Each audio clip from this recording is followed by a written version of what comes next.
बिस्मिल्लाहिर्रहमानिर्रहीम। अस्सलामु अलैकुम वरहमतुल्लाहि वबरकातुहू।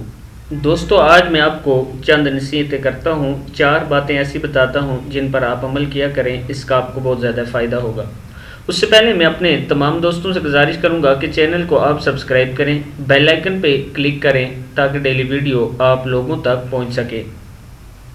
सबसे पहले जब अकेले में हो तो अल्लाह को याद किया करो, अल्लाह का जिक्र किया करो, अल्लाह का खौफ और क़यामत को याद किया करो कि क़यामत आनी है, हमें अल्लाह ताला के सामने हिसाब किताब देना होगा, हमारी तैयारी कितनी है।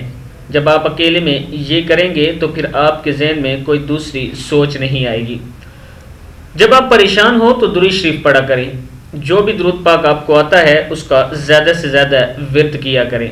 नंबर 3 पे जब आप उदासी में हो तो या हय्यू या क़य्यूम पढ़ा करें, आपको इसका बहुत ज़्यादा फ़ायदा होगा। और जब खुशी में हो तो या रहीम क्या पढ़ा करें, या रहीम पढ़ा करें। फिर सुन लें, खुशी में या रहीम पढ़ा करें, क्या पढ़ा करें, या रहीम। उदासी में या हय्यू या क़य्यूम पढ़ो और खुशी में या रहीम पढ़ो। इन चारों बातों पे अमल करें, इंशाअल्लाह आपको इसका बहुत ज़्यादा फ़ायदा होगा और आप खुद देखेंगे कि अल्लाह ताला आपकी कैसे मदद फरमाते हैं। उम्मीद है कि इस वीडियो को आप आगे ज़रूर शेयर करेंगे। अस्सलामु अलैकुम वरहमतुल्लाहि वबरकातुहू।